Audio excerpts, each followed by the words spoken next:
ব্ৰহ্মপুত্ৰ বাঢ়ি আছে আৰু নাগালেণ্ডত বৰষুণ হৈ আছে 8 তাৰিখলৈকে আৰু বৰষুণৰ সম্ভাৱনা আছে। এতিয়া ব্ৰহ্মপুত্ৰৰ পানী যদি ওপৰত থাকে তেতিয়াহ'লে উপনৈৰ পানীবিলাকে ব্ৰহ্মপুত্ৰত গৈ মিলিব নোৱাৰে। তাৰ ফলত এই কাষৰীয়া অঞ্চলসমূহ প্লাবিত হৈ আছে। আমাৰ দিশো যথেষ্ট বাঢ়িছে এইবাৰ 98ত যিমান হৈছিলে তাতকে অলপহে কম হৈ আছে।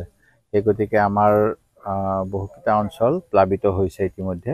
মই পুৱা কমল চাপৰিলৈ গৈছিলোঁ, এতিয়া বালিঘাট নগৰত আছোঁ। ইয়াতে এখন আগতে আমাৰ গ্ৰাম উন্নয়ন বিভাগৰ চুইচ গেট আছিল, নগৰৰ অতিৰিক্ত পানীখিনি যাতে ওলাই যাব পাৰে।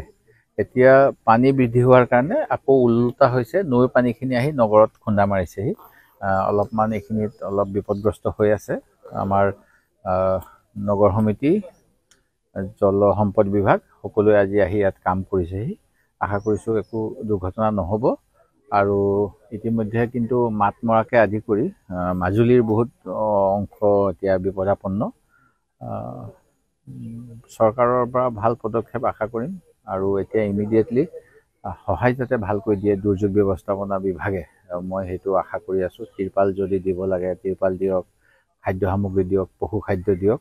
আমাৰ মহকুমাধিপতি আৰু চক্ৰ বিষয়া সকলোৰে লগত আজি পুৱাও আলোচনা কৰিছোঁ আৰু সাহায্য সামগ্ৰী বিতৰণ কৰিবলৈ কৈছোঁ, খোৱা পানীৰ ব্যৱস্থা কৰিবলৈ কৈছোঁ, পশু খাদ্যৰ ব্যৱস্থা কৰিবলৈ কৈছোঁ।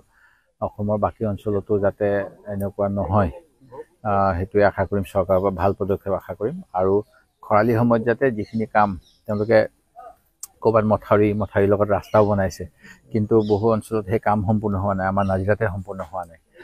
তাৰ উপৰিও যিবিলাক বিপদসংকুল অঞ্চল সেইবিলাকৰ বাবে যাতে বেলেগ ধৰণে পদক্ষেপ লয় সেইটোও মই আশা কৰিম।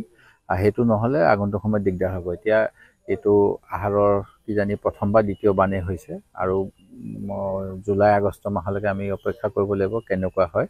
ইতিমধ্যে বহু লোকৰ প্ৰাণহানি হৈছে।